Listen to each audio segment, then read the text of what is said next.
Thanks for everything, seriously. Thanks for everything. Thank you. Yes, sir. Thanks a lot. Thank you. Sorry. Thank you. Thank you. Thank you. This is like damn paparazzi. Yeah, that's right. By the way, we're not really used to people thanking us.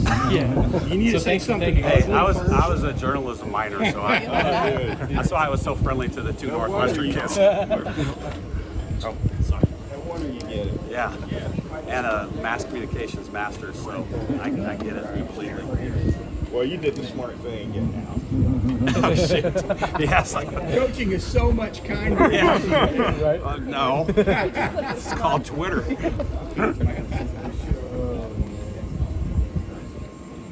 Nobody ever criticizes a coach.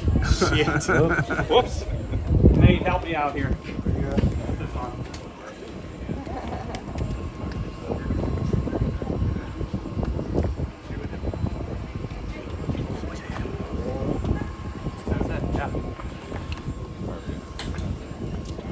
Want me to talk, or are you going to ask a question? What do you want to Another start one. with? What's the excitement level like getting on that plane? As excited as the first time. I'm being sincere when I say that. And I think I told you guys this Sunday. This has been the most gratifying season of my career. This group, selfless servant leaders. They are filled with mudita. I just cannot say enough good things about this group. And the whole season has been, peaks and valleys and adversity. Shoot, you know what happened in Arkansas and Montana, and they keep coming back for more. And that's what I love about them. They are just gritty as can be. Coach, you're at the final step of the season now. What's the message to the team with the last 8 teams? Let's finish this. This is 14, but we need to win another one, right? That percentage needs to go up. So we're going out there with one purpose, is to win it. And shoot, I wouldn't put it past them because they've done some crazy things so far. I know we're going to have a really good fan base following us. I know it's difficult because there's another school that's 29 minutes away from Hall of Fame Stadium that usually has a good crowd, but we're just going to pretend they're going to cheer for us. You noted that it's most gratifying. We saw you celebrating out at center field with the Brickyard. We've never seen you do that. Is that just kind of shows how special this really is for you? Absolutely. I was hoping you didn't see that. I think my speed was like, 3.3 seconds for. It's not very good. I was just thrilled too for the fans because they put so much into us. It's a home field advantage for sure. It was the highest attended super regional, the highest attended regional, and it wasn't even close. And they come out every single time, like today. There's a ton of people right here behind us at the airport. And if I could thank every fan individually, I would do that. But thank you very much to everybody that supported us this year. You talked a little bit about Oklahoma. That's going to be a really tough team if you guys come up to face them. What's going to be the key to beating them if you get the opportunity? Well, I think, with every team there, the margin of error is like tiny. And everybody's good. The hardest part is getting there. The nerves and all those things. Like I was talking to one of my assistants, Ryan Murray, and before the Saturday night Northwestern game, and she's like, "Why am I so nervous?" And I said, "Because this is the hard part. Getting there is fun. Once you get there, I feel like you just play and you just let it all hang out." And that, to me, the team that usually wins it is the teams that is the most relaxed.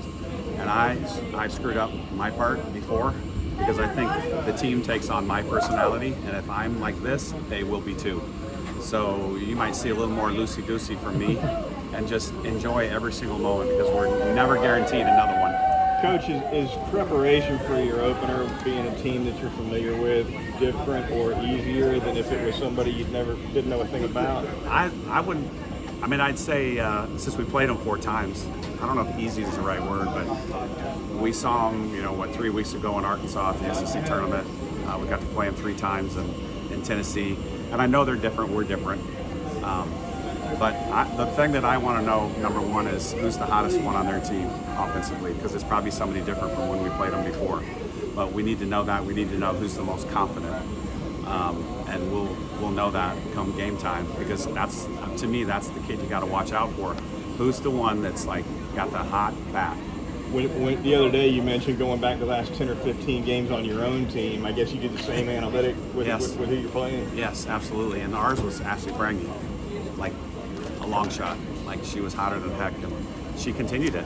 That's what was so key. Who was Tennessee's hot bat lately? Yeah, I can tell you that. Coach, you found a pretty good, really good success with Jayla Torrance and Montana going 1-2. Montana getting a lot of the headlines, but just the growth in Jayla's ability to step up in the moment. Unreal. You know, and I said before, she could have been Debbie the Downer, you know, after the first month and a half, because she really didn't, you know, after I looked at it, we used her in a relief role a lot. And one of you guys wrote that it was her first start since the North Alabama game, and I read it like 3 times. I didn't believe it at first. I had to look it up on my phone, and I was like, holy buckets, that person was right. And then she cleaned up in the regional and then did the same thing in the super regional. So that's another storyline. You know, obviously Montana, gritty, but Jayla Torrance, she grew a whole bunch this season. And I think she's got a bunch of brand new fans that really respect the heck out of her and what she did. We talked a lot about the parity in college sports, but 2 SEC teams get to make it back to Oklahoma City. That's happened. It's been a pretty recent trend that's been going on with the Big 12 also having Oklahoma and Oklahoma State. Just for the conference as a whole and the strength of softball as it's grown in your time, just where is it getting and where do you kind of foresee it going in the future? I was listening to ESPNU radio this morning on the way to the gym, and one of the gentlemen on there, and I was shaking my head all the way when I was driving. He's like, that sport is something special, college softball. And he said, I am so incredibly excited about where it's going to be in the next 5-10 years, because he said, I think it's going to just continue to grow like crazy. And you know, the first time we did this, there might have been one of you doing this, and now there's 12 of you. So thank you to everyone that's here. But it just continues to grow. You know, we need more seats in our stadium. We could sell them. Most definitely we would sell them. The whole atmosphere, like, I hope you guys get to go up there, because it is the event in Oklahoma City. It's becoming very similar to Omaha, because the city of Omaha adopts all those baseball teams that come up there. It's a tradition like none other, and I think Oklahoma City is starting to get like that, and it will just get better and better and better. And the SEC, you know, it's a perfect storm for the sport. Great weather, great facilities, great athletic departments, coaches, and players. That's what you need. We're like Oklahoma and Texas. Yeah, well, and bring them in too. You know, I've said it before, when Texas A&M and Missouri joined, and some of you weren't here, but the sport that both of them were the best at was softball. The sport that the other two, Texas and Oklahoma, it's softball. Why can't it be women's basketball? You know? Could you expand the Brickyard? It'd probably be a lot cheaper than tearing up the stadium. It's true. I think we'd have to move the scoreboard. If we could move the scoreboard, we could have more seats behind that left field and just to continue that fence. But moving the scoreboard, you know, obviously we didn't think about that 12 years ago, but there's ways around it.